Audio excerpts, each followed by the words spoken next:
تو پھر ایک مجاہد کا نام آتا ہے جسے صلاح الدین کہا جاتا ہے۔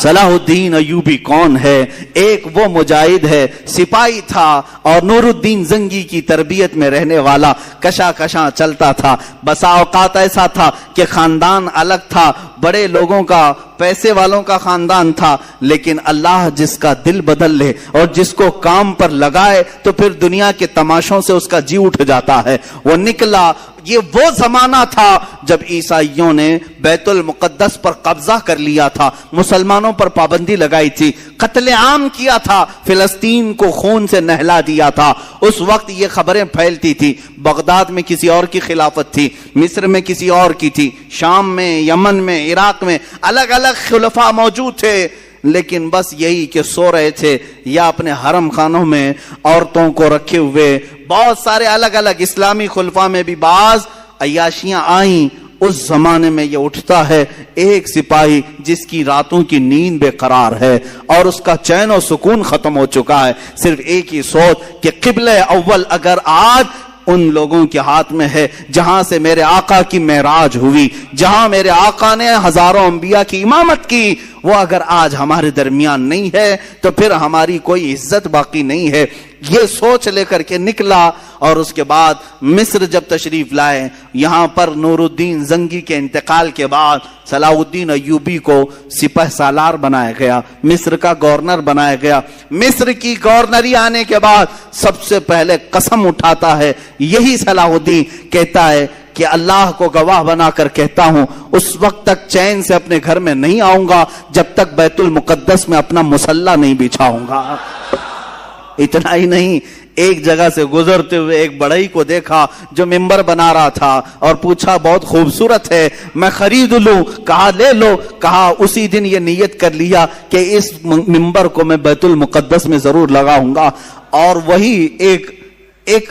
حوصلہ ہے، ایک عزم ہے، اور اس کے بعد نکلے۔ کتنی جنگیں ہوئی، کتنے مقابلے ہوئے، اللہ اکبر، کتنی راتیں یہ جنگلوں میں کاٹتے رہے، کتنے ان کے ساتھ ہیلے بہانے کیے گئے، اپنوں نے غداریاں کی، منافقین نے دھوکہ دیا، تقریباً زندگی پر 12 مرتبہ خونی حملے کیے گئے، سر پر وار کیے گئے، کندھے پر وار کیا گیا، لیکن جسے اللہ رکھے اسے کون چکھے، اللہ جس کی حفاظت فرمائے۔ صلاح الدین ایوبی سے جو کام لینا تھا وہ کام لے کر رہا، رب تعالیٰ کی یہ منشا ہے۔ اس کے بعد ایک وقت وہ بھی آیا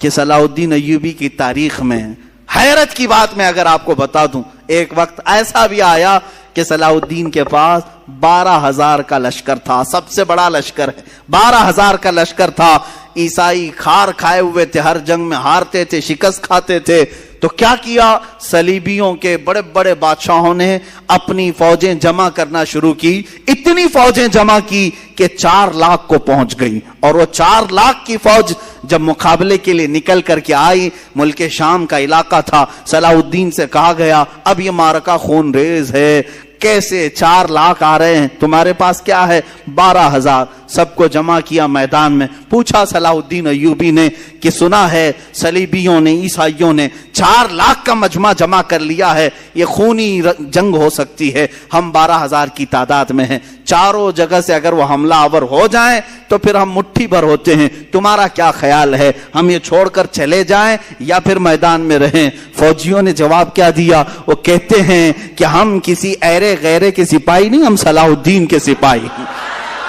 اللہ کے شیروں کو آتی نہیں روباہی، آئی نے جواں مردہ حق گوئی وہ بے باکی۔ اقبال نے سچ کہا تھا، اللہ کے شیر کبھی لومڑی بننا پسند نہیں کرتے، میدان جنگ میں اڑ جاتے ہیں۔ اس کے بعد ہوا یہی، تاریخ نے دیکھا صلاح الدین ایوبی کی 12,000 کا یہ لشکر